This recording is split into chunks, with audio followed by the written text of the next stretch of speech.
Hey, what's up? What's up, everybody? Grab your chair, grab your blanket, grab your books, grab whatever that you need. Oh, grab your cup of coffee. Today, I'm going to be talking about something that is very real. If you are abroad or if you are in your home country and you're thinking about relocating abroad, this video is for you. I'm going to be talking about my own personal experiences. I'm going to be talking about the truth about being in diaspora. So guys, let me know if you are tuning in. Let me know wherever you're watching from. Let me know where you're connecting from so that we can just have a chat. This one is for you. Don't go away. When I came to diaspora, for me personally, I felt like, okay, I'm going to be pursuing my dreams. I'm going to get a better life.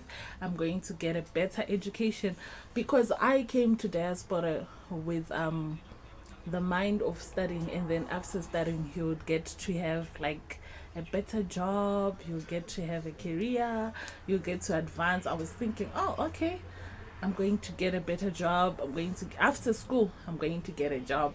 I'm going to get what do you call this? I'm going to get a better career. I had all these dreams when I left my country, coming to diaspora. But let me tell you, some of those dreams, they do come true. Some of those dreams, they actually surface. For some people they do, for some people they don't. But the reality is, it's not always the case when you go to diaspora that things will work out for you. No one is going to tell you, but I'm going to tell you the truth, that sometimes you'll sit in your house and you'll be eating microwaved food. Yes, sometimes you'll just be sitting there and you're missing someone who's going to relate with the home language that you are currently speaking. Sometimes you just want someone who's going to speak Igbo, someone who's just going to speak Chichewa, someone who's just going to speak Ndebele, and you don't have that someone, because now there are so many people that are speaking a different language from you. So at the end of the day, you need to blend in the cultural differences that are there. There's a certain way that the people that you're staying with, or the people that you are around, there's a certain way that they speak, there's a certain way that they dress, there's a certain way that they move, there's a certain food that they eat. Like, for example, if you're from Nigeria and you're going to maybe South Africa, you get to realize that in South Africa they love spato, right? And you are there, you want a goosey soup. Now that's something different.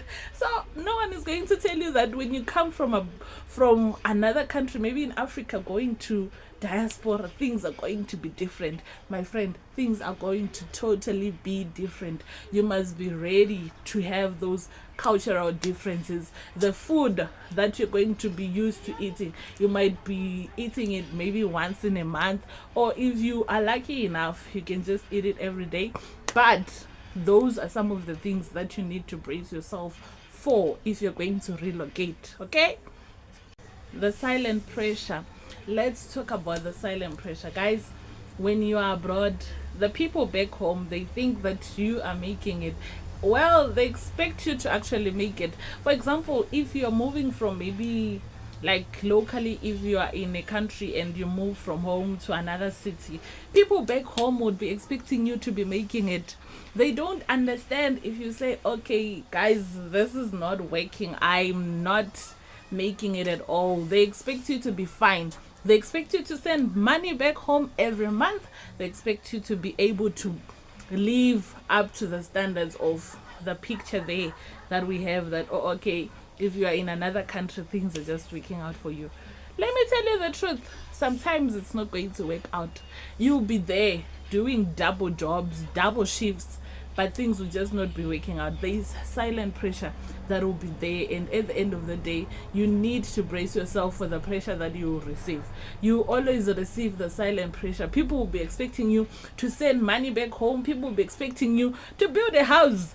People will be expecting you to buy a car. People will be expecting you to get a good job. But let me tell you, sometimes it's not going to happen. Sometimes you'll be working 30 shifts in a day to just make ends meet, and sometimes the ends will never meet. That's the truth. And at the end of the day, you need to brace yourself for that. You need to be prepared for that.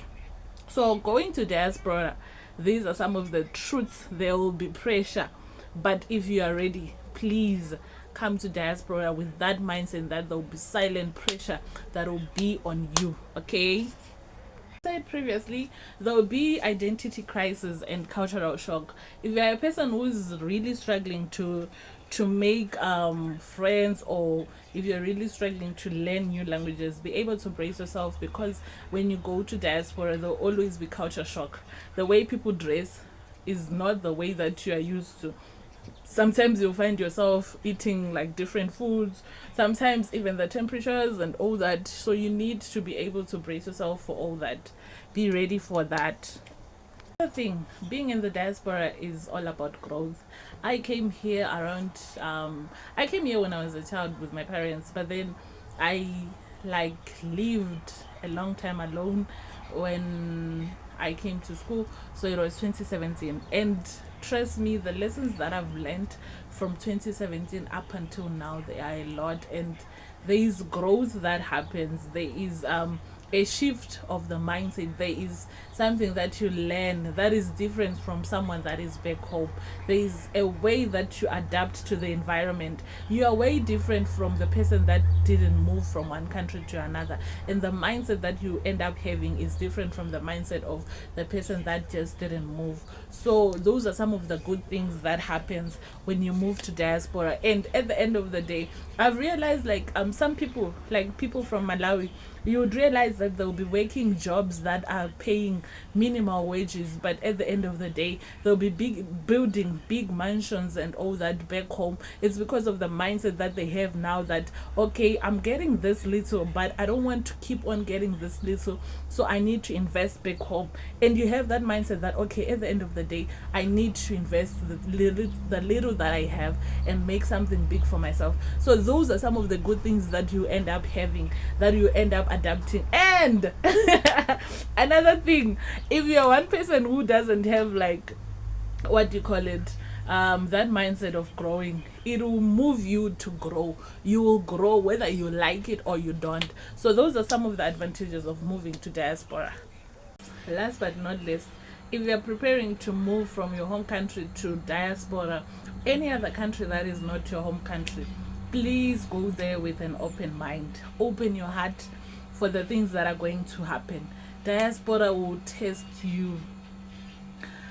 Diaspora will test you a lot. It will test your patience. It will test. There are so many things that you will not be able to access because you are a foreigner. There are so many things that you might not be able to get because you are a foreigner. But remember the goal. Remember the reason why you left your home country going to that other country that you are in. And at the end of the day, diaspora will test you, but you must learn something from all the tests that you are going to get. And also, one other thing that I would encourage you when you're going to diaspora, please come with a mindset that is just open. Do not be someone who's rigid. Do not be someone who doesn't think outside the box. Do not be someone who's going to just rely on whatever that is happening to you and break down. You need to be strong, okay? And if this video really stood out to you, I'm really glad, and I would really want to hear your comments, what inspired you, what you're learning from this video, and also what you are facing in the diaspora, whatever that it is that is happening to you. Also the lessons that I didn't talk about, if you are in diaspora, that you think someone would really benefit from this, please just drop it down in the comments. And see you in my next video.